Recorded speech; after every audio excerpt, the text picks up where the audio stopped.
Jadi prinsip-prinsip dasar itu yang kita sebut sebagai local wisdom itu makin lama tidak dihargai oleh negara. Kenapa? Karena ada kapital yang ingin menghasilkan keuntungan.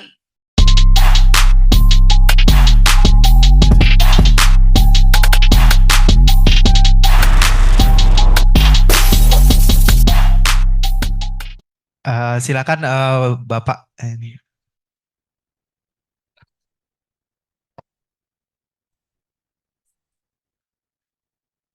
Terima kasih. Assalamualaikum warahmatullahi wabarakatuh. Yang sama kita hormati Bapak Dekan, Pak Wendra, yang kami banggakan, yang saya kagumi. Semenjak saya kenal dengan YouTube Rocky Gerung, sampai sekarang saya tidak pernah absen mengikuti YouTube-nya. Semalam saya pun ke sini rapat dengan masyarakat adat. Apa settingan yang harus kita bikin besok menghadapi Rocky Gerung? Bayangkan, kami ingin cerdas semua. Baik, perkenalkan nama saya Taufik, gelar Datuk Nan Laweh, masyarakat adat Nagari Kurai Kota Bukit Tinggi. Jadi status saya adalah selaku tokoh adat di Kota Bukit Tinggi. Untuk Bung Rocky ketahui. Baik, dalam permasalahan ini saya sangat tertarik dengan dialog yang dikirimkan melalui WA saya, dialog kebangsaan bersama Rocky Gerung, dinamika politik hukum dan proses sirkulasi kekuasaan di negara yang beradab ini. Nah, saya menyikapi sesuai yang Bung sampaikan tadi,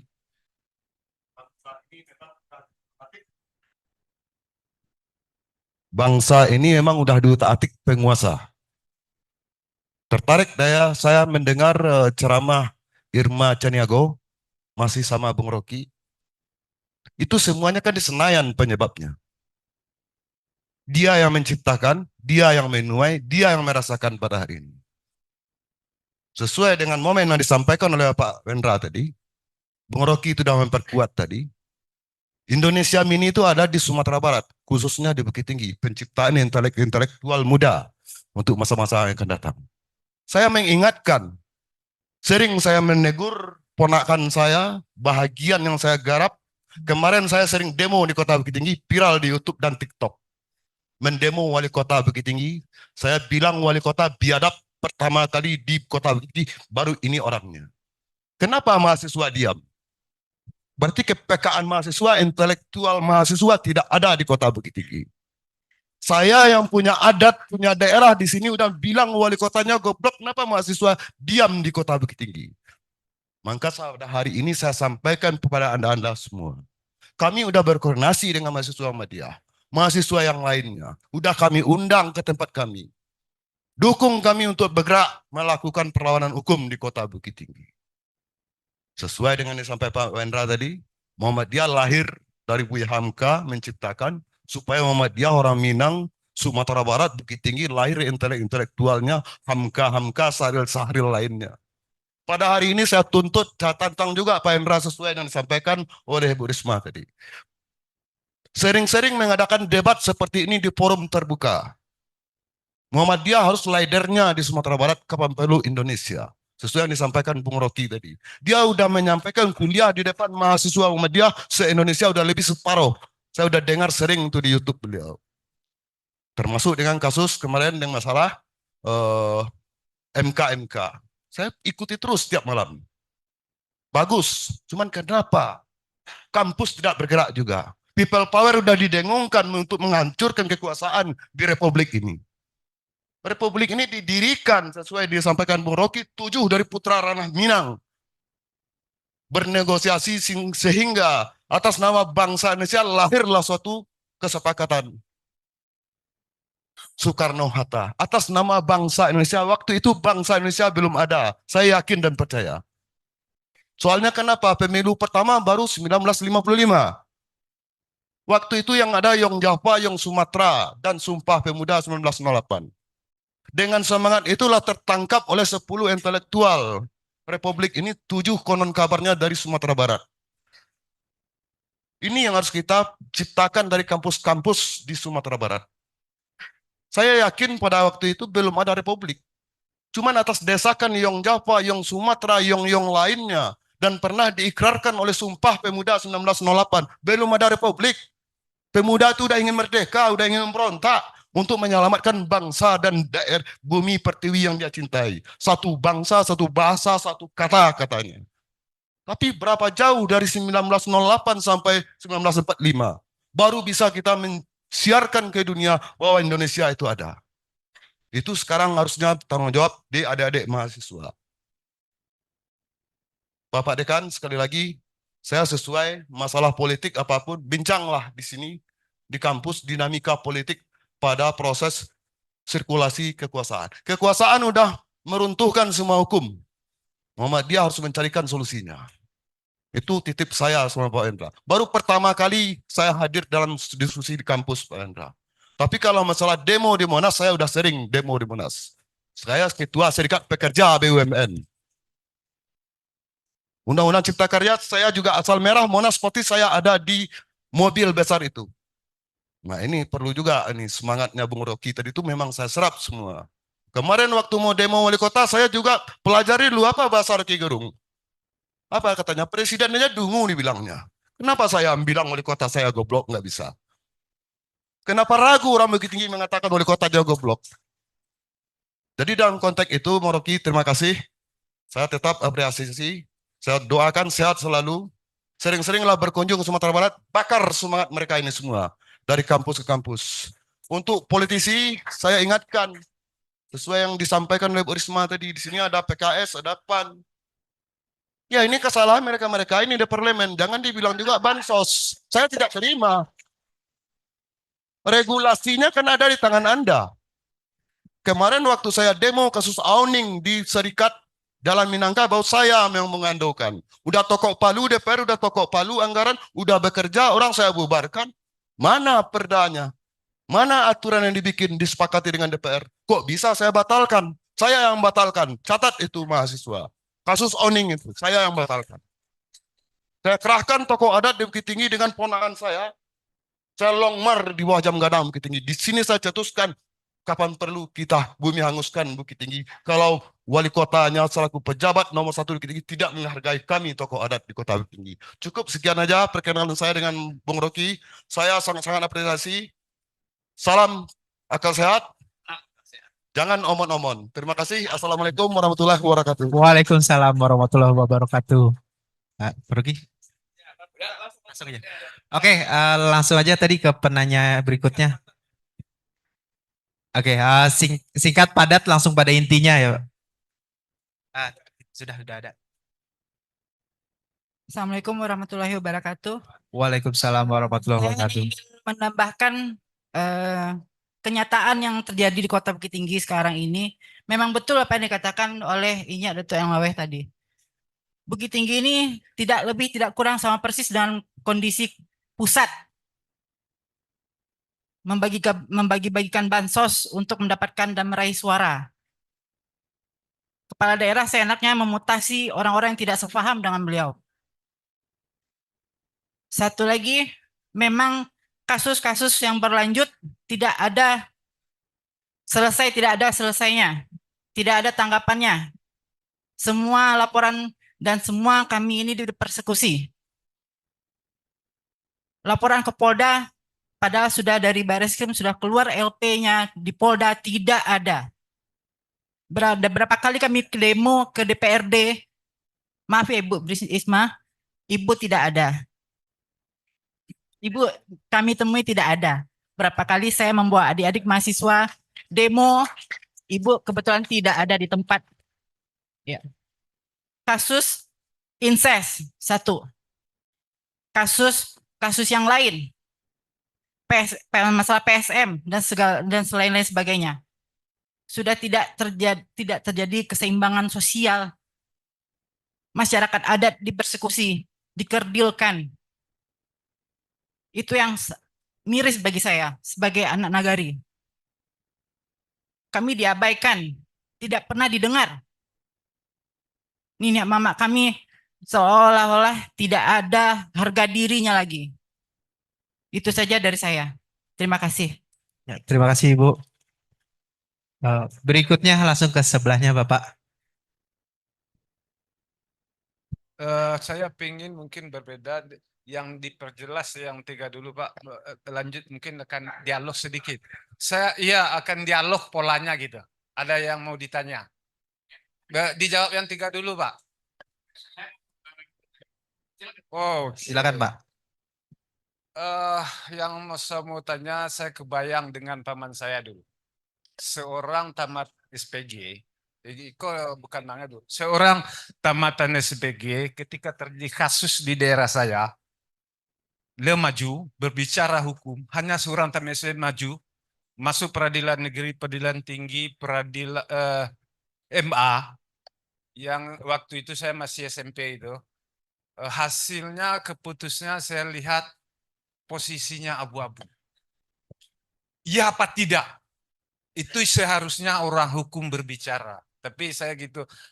Ketika saya lihat baru Bung Rocky Gerung begitu apa jadi brand, saya ingat kebayang polanya kayak paman saya gitu. Salah satu teman diskusi saya desa. Jadi ketika terjadi sesuatu saya kira model dari para lembaga legislatif Bukit Tinggi atau yang ada mungkin saatnya bukan di sini mengadu kepada Bapak Rocky Gerung. Bermainlah di lembaga legislatif. Itu kata kuncinya. Ibu-ibu legislatif punya itu. Kalau saya pribadi saya kalau lari ke kampung panggilan ini ya, kalau pendidikan mungkin saya bawa aja, saya tidak jadi malu itu. Pendidikan pemerintahan D3, S1, D3, S2 pemerintah D3 pemerintahan, S1 pemerintahan, S2 pemerintahan, tidak pakai jan, tidak ada masalah itu sebuah mungkin murid-murid satu-satunya begitu saya murid ikut tidak mengadu. Itu biasa bagi saya dalam kehidupan. Yang saya tanya, mungkin pertanyaan pertama yang pernah saya tanyakan mungkin kepada Bung Rocky Gerung ini yang kedua, kenapa angka 2/3 ada dalam peraturan atau konstitusi kita? Coba dijawab langsung Mbak, biar ada nalarnya. Itu aja, sekian saja. Terima kasih. Oke, terima kasih Pak. Yang kedua, awal di mana awal rusaknya bangsa ini? Mungkin seperti Inyak katakan tadi, dari berbagai macam suku-suku bergabung karena senasib semenanggungan, akhirnya lahirlah bangsa Indonesia dan itu sesuai dengan posisi Mama Fajr agama lain Al-Quran. Dari suku-suku akhirnya bangsa Indonesia menurut saya bangsa yang terlahir di dunia ini. Di mana awal rusaknya permasalahannya ada yang sampai sekarang ini. Sekian saja. Oke, terima kasih Pak. Apa? Oke. Langsung Baik, dijawab aja Pak dengan sebelum Bang Rocky closing statement kesimpulan saya begini. Mahasiswa saya kalau katakan bukan di hadapan Bang Rocky. Mubazir Anda kuliah hukum dengan teks hukum kalau Anda tidak mengerti penderitaan rakyat. Bakar ijazah Anda. Syarat jadi sarjana hukum itu 2 saja. Humanity dan social justice. Bicara tentang kemanusiaan dan bicara tentang keadilan sosial. Kalau Anda kuliah, dimanapun Anda kuliah, tapi hanya mendengar ceramah-ceramah dosen dengan teks tanpa mengaplikasikan, maka ijazah itu nggak ada artinya. Saya selalu katakan di forum-forum mahasiswa, saya malu ngajar Anda kalau Anda tidak merasakan penderitaan rakyat. Kampus ini harus menjadi kampus peradaban. Peradaban kampus itu miniatur peradaban. Kalau mahasiswa Fakultas Hukum tidak pernah turun ke jalan, maka dia tidak layak jadi seorang sarjana hukum. Tidak layak jadi seorang sarjana hukum. Saya ingatkan, kalau ada dosen yang larang kalian demo, lapor ke saya. Ya, termasuk demo dekan yang nggak ada masalah, karena dialektika. Karena kampus ini terlampau sering jadi orang bodoh, takut mahasiswanya dengan nilai. Nilai itu tidak ada masalah, Anda tuh sukses itu tidak ada tentukan nilai nanti. Tapi dalam perjalanan hidup Anda. Dosen-dosen yang kemudian masih otoriter, intelektual yang otoriter, kalian lawan saja. Masa melawan kekuasaan? Masa takut dengan dosen? Dosen itu kan hanya umurnya dan ijazahnya yang beda ya Bang. Ya, maka dialektika kampus ini jangan jadi tempat pembodohan baru. Mata tadinya sudah nyampaikan. Ke depan itu, kapan perlu tiap hari tidak ada kuliah di sini. Yang ada tuku demo aja, enggak masalah. Maka nah, ini kayak Yuki nih ya. Ini sampai nih ya, Bang kan dari kemarin, Yuki.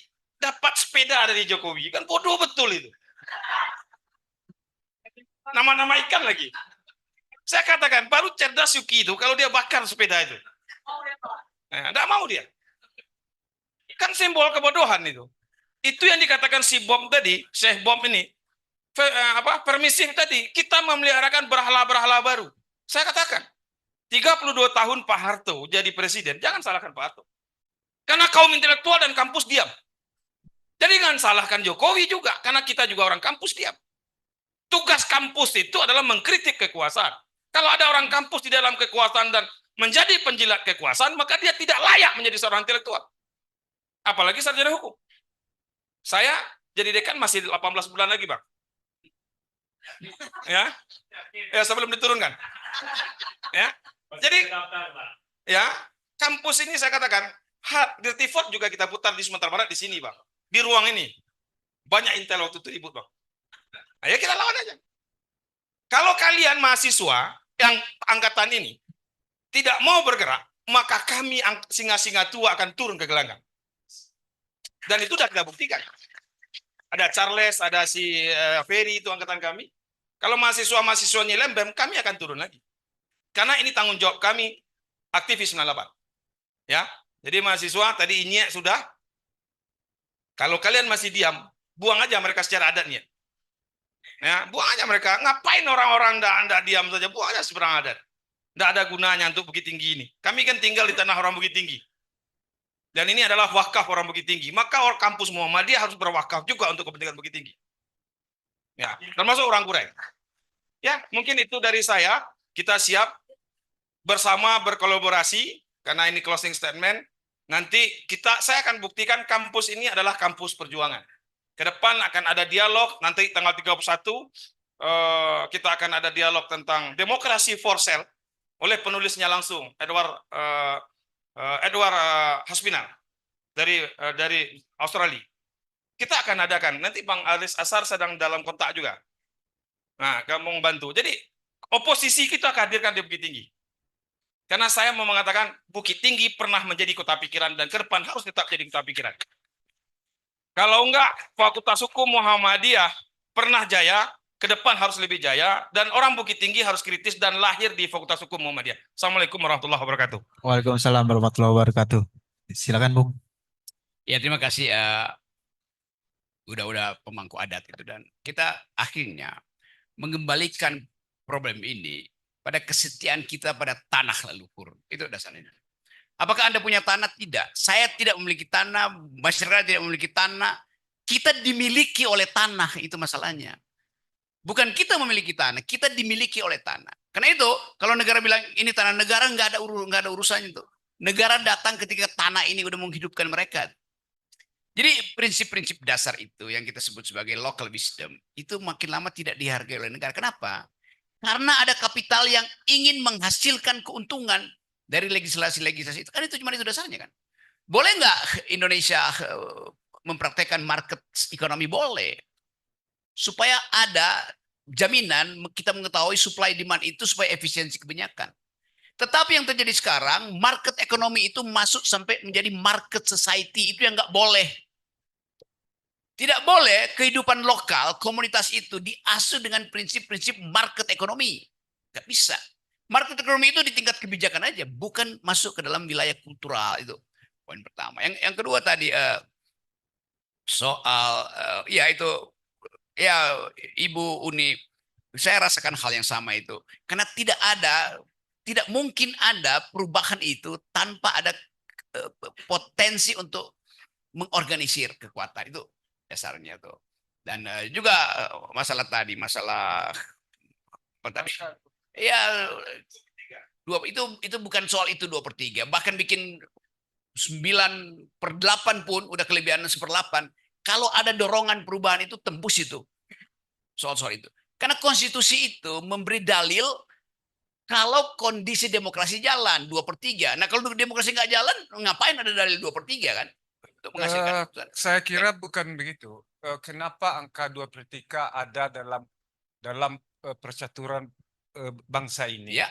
Yang sih lihat Pancasila itu betapa nikmatnya itu. Kalau yang mau pingin saya jelaskan mungkin akan saya tanggapan daripada Bu Riki Gurung. Sila pertama orang yang bertuan hidup di bangsa ini. Setelah itu baru kemanusiaan. Kan jelas itu. Yang ketiga kan persatuan. Yang keempat itu kan musyawarah secara hikmat. Siapa yang bisa hikmat? Akal sehat. Mungkin dalam Al-Quran Oke. orang-orang yang berpikir. Yang kelima bukan keadilan. Ini akan muncul dengan sendirinya. Yang saya lihat, cari keadilan, tidak perlu kita cari. 1, 2, 3, 4 jalan, Indonesia bangkit. Tidak. Jadi salah satunya kurang memaknai Pancasila. Yang terpenting di bahasa ini, setelah Pancasila, muncullah apa itu muncullah sebuah bentuk negara, kita akan ke republik. Republik intinya kembali ke rakyat. Apa yang dikembalikan ke rakyat? Tentu kedaulatan rakyat. Ketika membalikan kedaulatan rakyat, mungkin bermain di situ hukum. Kalau dalam percaturan pemilu kemarin lahirlah etika. Ya, oke. Di antaranya sebenarnya di antara etika dengan kedaulatan rakyat itu ada sebuah hati nurani yang berbicara tentang kedaulatan yang murni untuk rakyat. Contoh, ketika sebuah sertifikat lahir, di si A dengan si B terjadi sebuah penodongan punya. Si A menodong si B, teken, akhirnya diteken. Karena penakut dia teken, akhirnya lahirlah sertifikat tentang tanah.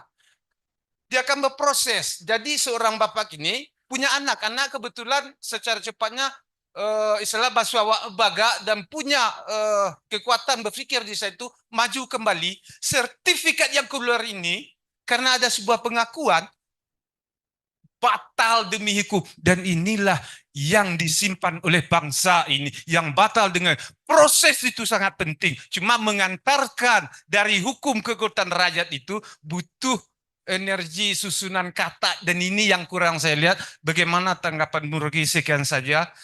Terima kasih. Yang kedua tadi awal kerusakan Oke, bangsa awal ini kerusakan bergerak. ini sudah Pak, silakan. Ya, itu awal kerusakan itu ketika seseorang menghalangi oposisi, kan cuman itu. Kapan oposisi dihalangi? Ya pemerintahan Pak Jokowi. Jadi itu dimulainya. Tetapi mereka mengatakan Jokowi lagi memperbaiki demokrasi. Enggak, Jokowi tiba ketika demokrasi sudah ada. Itu poin satu. Yang kedua soal Pancasila itu. Urutan pertama Pancasila itu keadilan sosial. Ketuhanan itu nomor 5 tuh. Bung Karno bikin begitu. Dari awal. Karena itu baca Pancasila bukan 1 sampai 5. Jangan vertikal, baca horizontal aja. Anda bisa baca dari 1 ke 5 horizontal, dari 5 ke 1 horizontal sama. Kan nilainya sama tuh. Nggak ada nilai lebih tinggi dari situ kan. Nah, saya pernah menulis satu paper panjang itu di Majalah Pajak, bisa dibaca. Jadi jangan tafsirkan sesuatu hanya untuk menyelamatkan satu sila lain dianggap agak penting. Demokrasi dihasilkan oleh prinsip keadilan sosial bagi seluruh rakyat Indonesia. Itu justru jaminan supaya kita katakan kalau udah keadilan sosial, kedaulatan rakyat akan terpelihara. Maka apa yang disebut sebagai kedaulatan rakyat itu adalah janji Tuhan. Yang tadi disebut Vox Populi Vox Dei. Yang diputuskan rakyat pasti direstui oleh Tuhan. Itu soalnya. Tadi soal yang terakhir adalah lakukan terus-menerus verifikasi dan perlawanan itu. Bikin aja setiap minggu ada panggung bebas di bawah Kota Gadang itu. Dan satu prinsip adalah kebebasan tidak mungkin dihasilkan kalau tidak ada perjuangan dari awal. Itu kata filsuf yang berupaya untuk menghasilkan kemampuan kita untuk melihat bahwa hanya dengan kemerdekaan berpikir kita bisa sepakati atau memutuskan bahwa ini mesti berhenti, itu mesti. Jadi tanpa kemerdekaan berpikir tidak mungkin kita bersatu. Jadi pastikan bahwa kampus ini adalah cara pertama untuk menghasilkan kemerdekaan berpikir. Terima kasih. Assalamualaikum warahmatullahi wabarakatuh. Waalaikumsalam warahmatullahi wabarakatuh. Oke, alhamdulillah kita sudah selesai di penghujung acara. Maaf Bapak, nanti bisa dilanjut lagi ya Pak. Maaf. Alhamdulillah sudah kita selesai di penghujung acara. Saya Dimas Arif Pratama selaku moderator, mohon maaf jika ada salah kata dalam berkata maupun dalam bertindak. Kemudian sesi saya kembalikan lagi kepada MC. Wabillahi taufik wal hidayah. Wassalamualaikum warahmatullahi wabarakatuh.